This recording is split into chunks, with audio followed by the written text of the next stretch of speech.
오늘 우리들에게 허락해 주시는 하나님의 말씀 고린도전서 15장 40절부터 49절까지의 말씀입니다.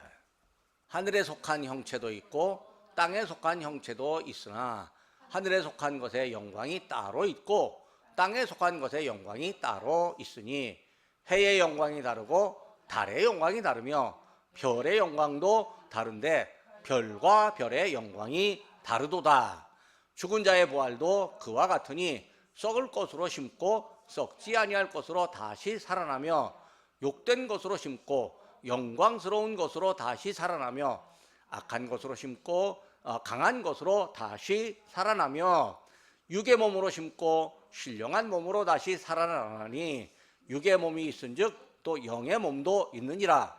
기록된 바 첫사람 아담은 생명이 되었다 함과 같이 마지막 아담은 살려주는 영이 되었나니 그러나 먼저는 신령한 사람이 아니요 육의 사람이요 그 다음에는 신령한 사람이니라. 첫사람은 땅에서 났으니 흙에 속한 자이거니와 둘째 사람은 하늘에서 나셨느니라. 무릇 흙에 속한 자들은 저 흙에 속한 자와 같고 무릇 하늘에 속한 자들은 저 하늘에 속한 이와 같으니 우리가 흙에 속한 자의 형상을 입은 것 같이 또한 하늘에 속한 이의 형상을 입으리라.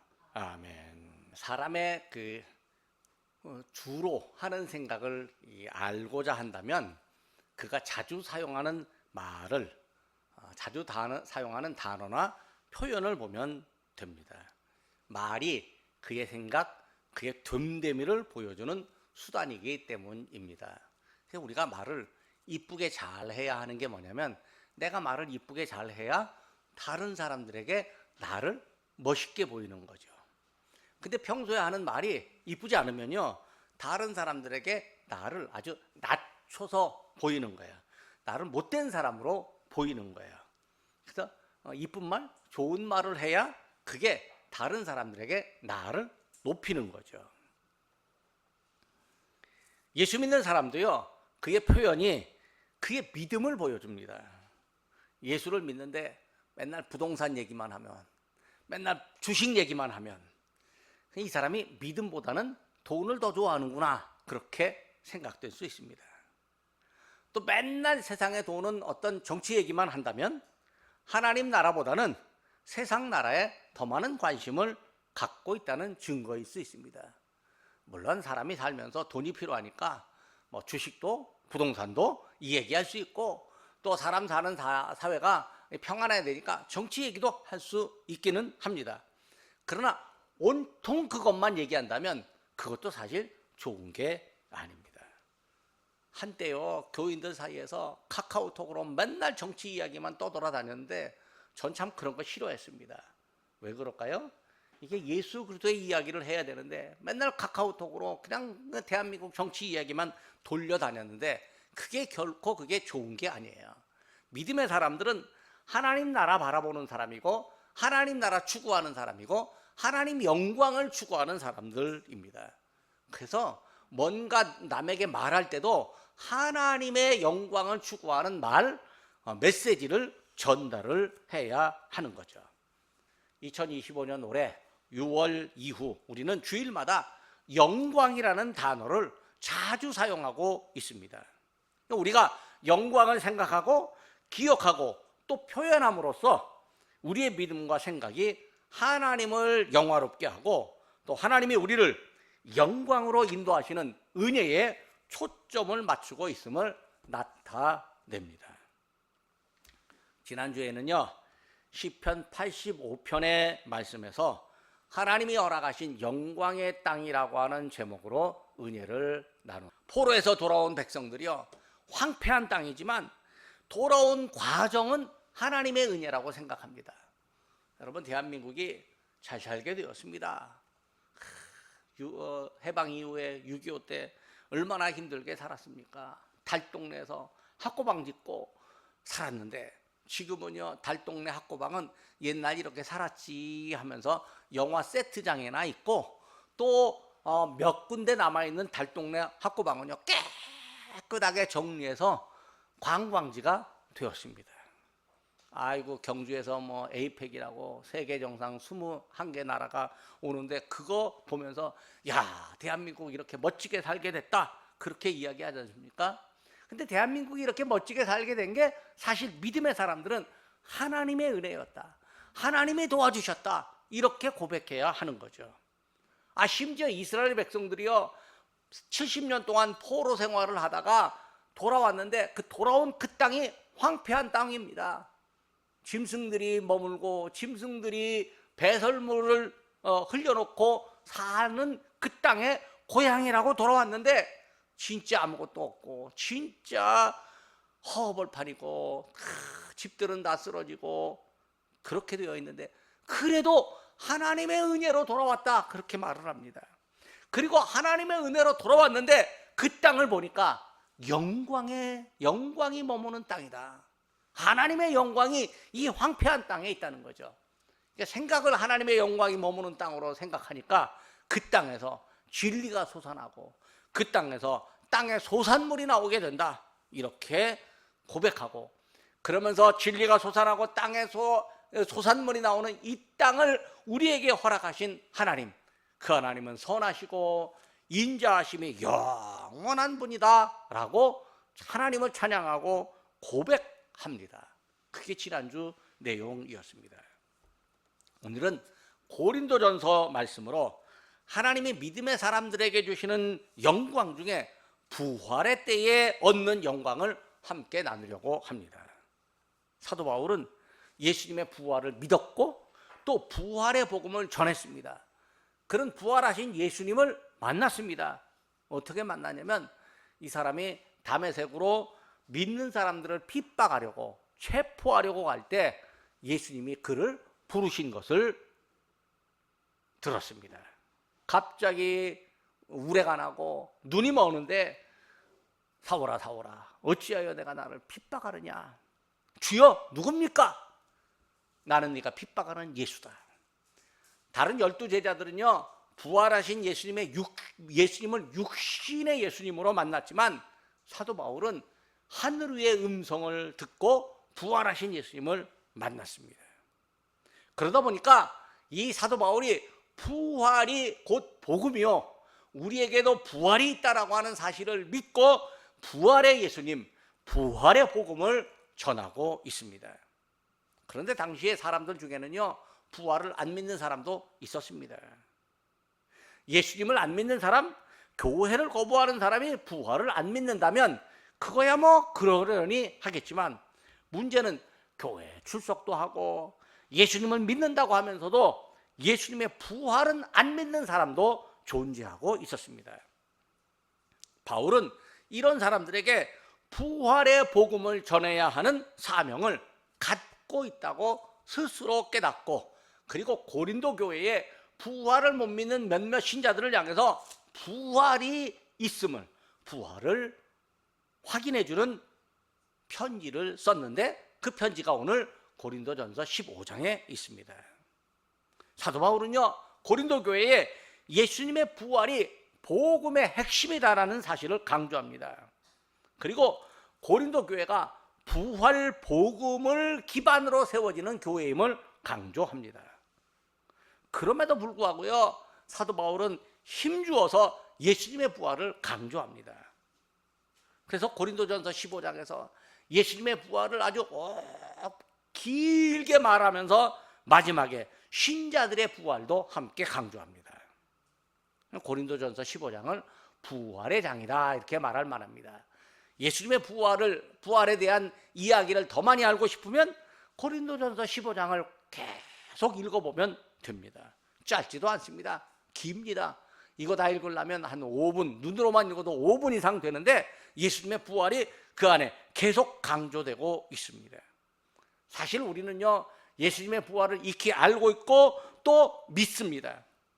그런데 예수님의 부활은 믿는 사람들에게 그 마지막 날의 부활을 약속하는 증거임을 또 우리가 믿습니다.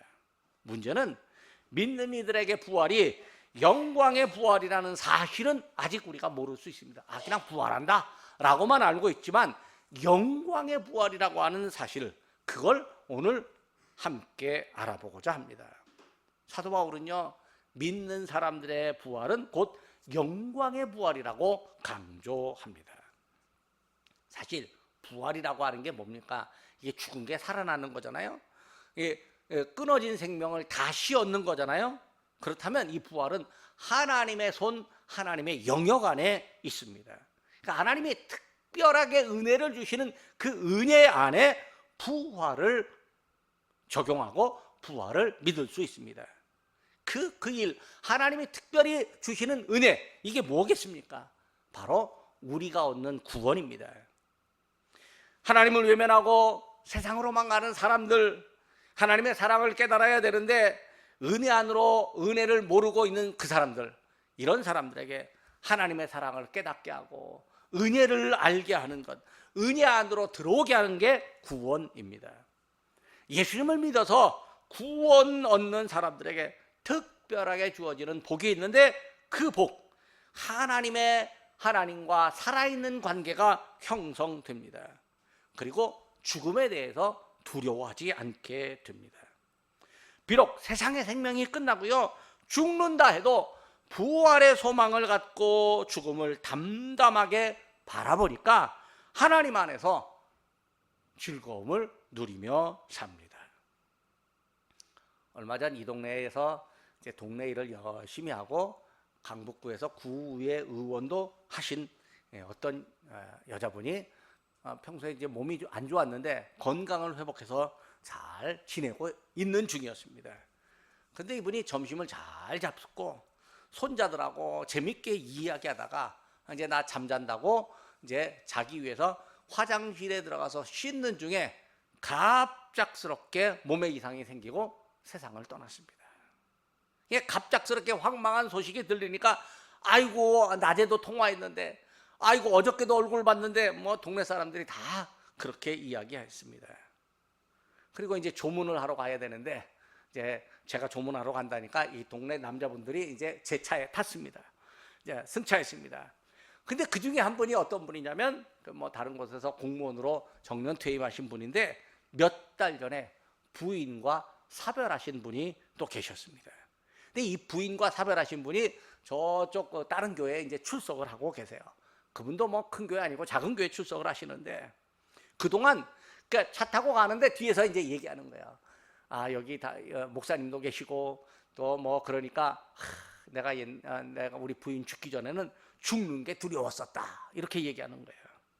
그런데 이 부인이 몇 년 동안 몸이 아파 고생하고 결국은 세상을 떠나게 되는데, 부인이 뭐라고 말하냐면 남편에게 천국에서 만나자, 그렇게 이야기를 하더랍니다.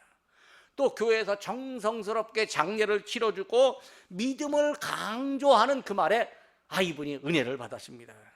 그리고 죽음에 대한 두려움이 사라졌다고 그렇게 이야기를 해요.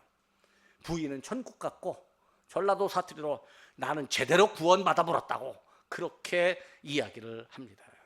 믿음의 사람은요, 죽음에 대한 두려움을 갖지 않습니다. 왜냐하면 생명을 얻는 믿음, 부활을 믿는 믿음이 있기 때문입니다. 부활의 믿음은요, 하나님의 형상대로 지음받은 인간에게 적용됩니다. 그리고 예수님, 하나님의 아들인 예수님이 먼저 부활하셨습니다.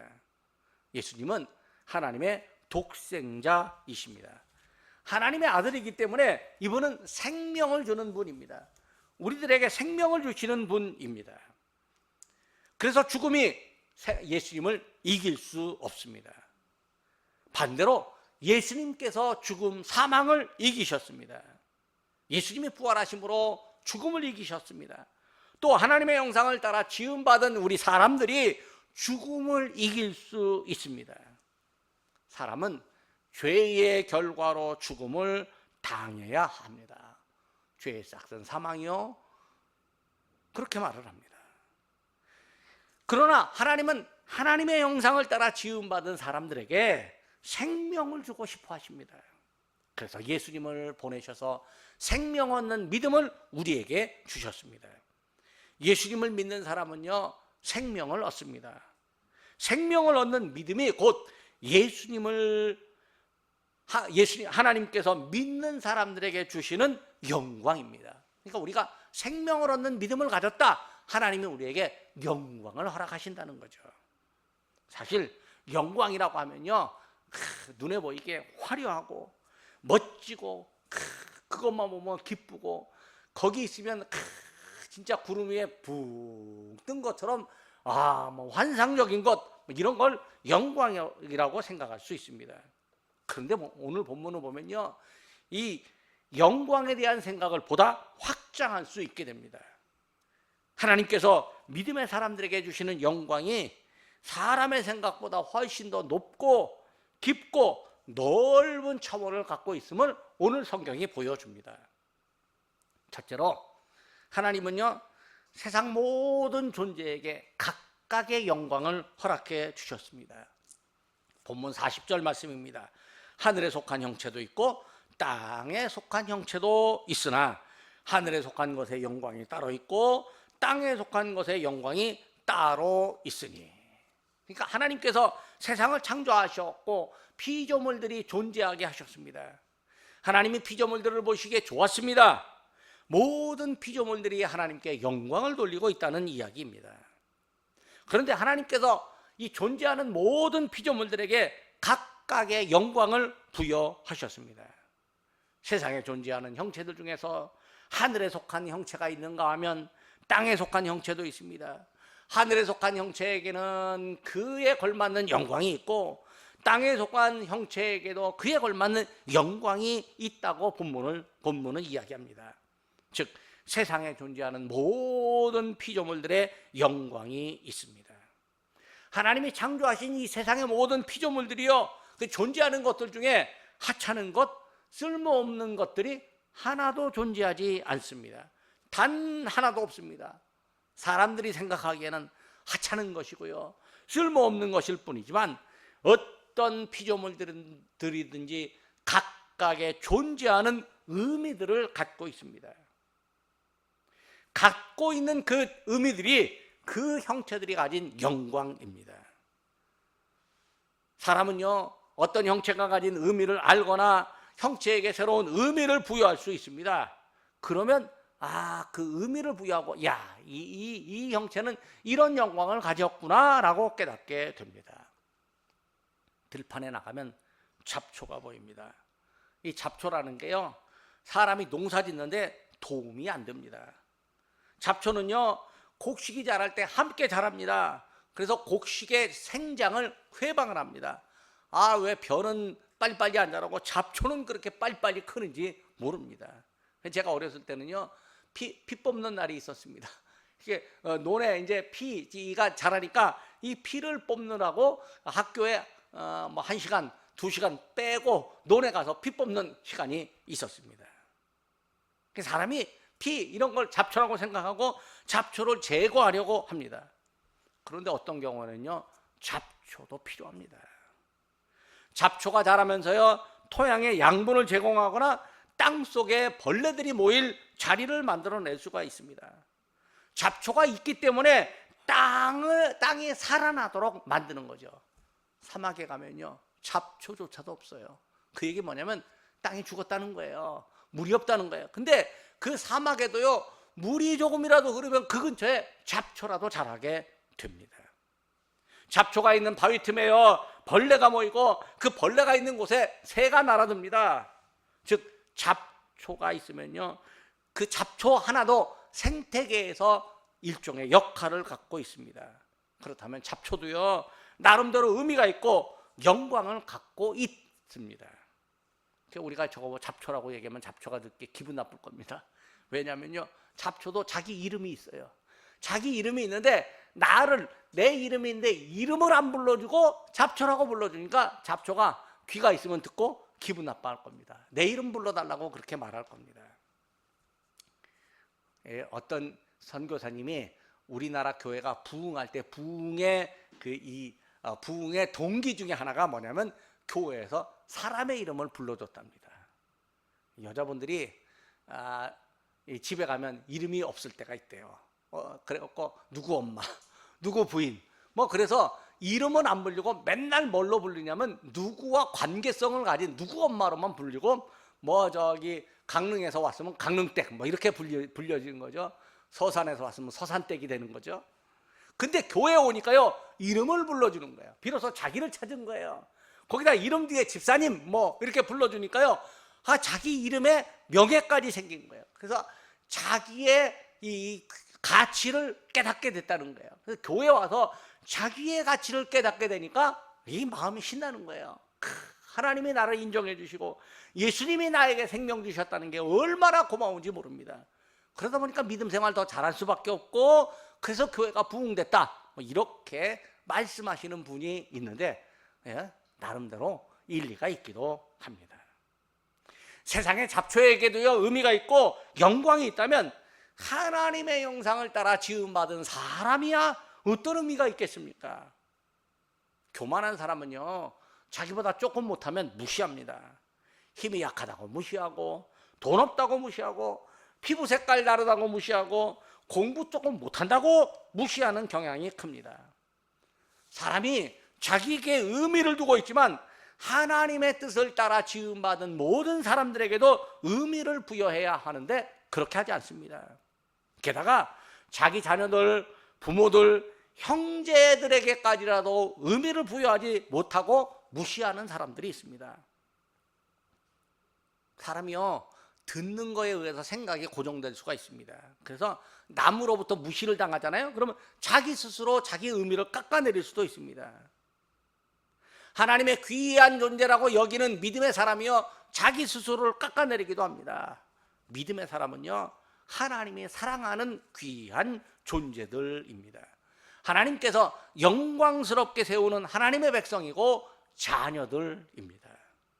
두 번째로 하나님은 세상의 모든 것의 영광이 각각 다르게 만들어 놓으셨습니다. 세상의 모든 형체에게 의미가 있고 존재감이 있으며 영광이 있습니다. 그런데 모든 존재에게 똑같은 의미를 부여하지는 않습니다. 세상의 형체들마다 존재가 다르고 의미가 다르듯이 영광도 각각 다릅니다. 41절입니다. 해의 영광이 다르고 달의 영광이 다르며 별의 영광도 다른데 별과 별의 영광이 다르도다.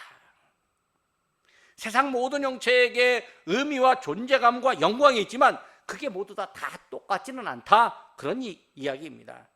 각각의 역할이 다르듯이 의미와 존재감이 다르고 각각이 가진 영광도 다릅니다. 만약에 세상 모든 형체에게 영광이 똑같다면 어떤 일이 생기겠습니까? 세상의 다양성이 사라집니다. 세상의 재미가 없어집니다. 세상의 존재들마다 가진 목적이 다르고 살아가는 목표가 달라야 합니다. 근데요 사람들은 서로 다르잖아요. 그럼 부딪힐 것 같습니다. 또 맞지 않는 게 있으니까요 갈등하고 대립하고 싸울 것 같습니다. 그래서 서로 싸우지 말자고 대화도 하고 화합하자고 강조합니다. 어떤 경우는 아예 똑같아지기를 강조합니다. 군대 가면요 제식훈련하는데 아주 똑같이 합니다. 우리나라 제식훈련은요 요즘 조금 자유스러워졌는데요 저 공산국가들 가면요 제식훈련을 할 때요 어떻게 그렇게 발걸음도 똑같은지 모릅니다. 똑같습니다. 이 다양성 속에 통일성을 추구해야 되는데요 아예 획일적이 되기를 강조하기도 합니다.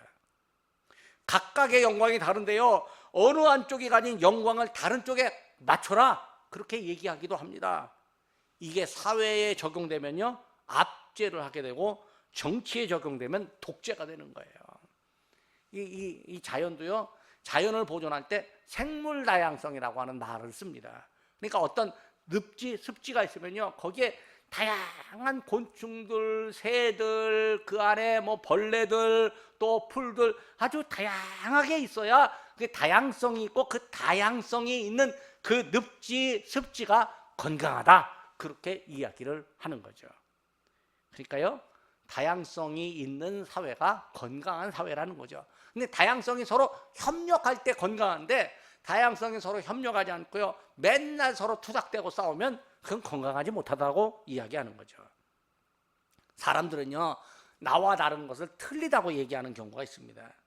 틀린 것과 다른 것의 개념조차 다릅니다. 틀린 건요 분명한 원칙이 있고 또 법이 있을 때는요, 그걸 틀리다고 말합니다. 그 법과 원칙에 맞아떨어지지 않으면 틀리다고 말합니다. 그러나 다른 것은 각각의 가치가 있고 그 가치를 인정해 줄 때입니다. 사람마다요, 보는 가치가 다릅니다. 나의 가치관에 의해서 다른 걸 보고 틀리다고 말할 수도 있습니다. 사회 안에서 다른 것을 인정하지 못하면요, 갈등이 계속됩니다. 부모도요, 자녀를 보면요, 나와 다른 게 보입니다. 이 자녀들이 보면 부모를 닮아서 똑같이 행동하는 경우도 있는데, 또 다른 경우도 있어요. 부모가 원하는 대로 하지 않는 경우도 있어요. 그럼 뭐라고 말을 하면 자녀들 가슴에 병들게 하는 거죠. 예전에 자녀들에게 이런 말 많이 했습니다. 야, 너는 왜 그 모양이냐? 너 커서 뭐가 될래? 아이고, 내가 너 때문에 못 살아. 과거의 어른들이 이런 말을 자주 사용했습니다. 그런데도요, 그 자녀들이 커갖고 부모를 위해 효도하잖아요. 이거야말로 진짜 큰 은혜이고 큰 축복입니다. 교회 안에서도요, 다른 것이 있는데 그 다른 걸 틀리다고 말하는 경우가 있습니다. 교회 안에 선풍기 하나 사야 되는데 선풍기가요, 얼마나 많은 종류가 있는지 모릅니다. 얼마나 많은 회사가 선풍기를 제작해 갖고 내놓는지 모릅니다. 근데 이 회사 물건이면 어떻고 저 회사 물건이면 어떻겠습니까? 내가 추천하는 선풍기만 사야 된다고 고집하면요, 그야말로 다른 것과 틀린 것을 구분하지 못하는 거예요. 교회 안에서도 역할이 서로 다를 수가 있습니다. 하나님이 믿음의 사람들에게 주신 은사도 서로 다를 수가 있습니다. 그냥 다른 거예요. 사도 바울은 이걸 몸에 비유했습니다. 교회는 몸이고 믿음의 사람들은 지체입니다. 지체 중 하나, 발이 말하기를, 야, 나는 손이 아니니까 나는 몸에 붙어 있을 필요가 없어. 그러면요, 뭐가 돼요? 장애를 갖는 겁니다. 지체 중 하나야, 귀가 말하기를, 야, 나는 눈이 아니니까 나는 몸에 붙어 있을 필요 없어. 이렇게 말할 수가 없다는 거죠. 고린도전서 12장 14절, 18절, 20절에 이렇게 말합니다. 몸이 한 지체뿐만 아니요 여럿이니 하나님이 그 원하시는 대로 지체를 각각 몸에 두셨으니 지체는 많으나 몸은 하나다. 여러분, 우리나라 또 세계 공동체, 교회, 이게 하나의 몸처럼 유기적으로 움직이고 그곳에 각각의 나라, 민족들, 언어가 있고 또 서로 다름을 보여주고 있습니다. 다양성 속에서 하나님의 영광을 바라보는 것이 우리가 해야 할 일입니다. 세 번째로, 하나님은 사람에게 부활의 때에 특별한 영광을 허락해 주십니다. 이 영광은 하나님이 주시는 영광입니다. 사물이나 자연이 가진 영광에는요, 영광은 부활의 때에 얻는 영광이 없습니다. 오직 사람에게만 부활의 때에 영광을 허락하십니다. 사물이나 자연이 가진 영광이 각각 있지만 이게 서열이 존재하는 것 아닙니다.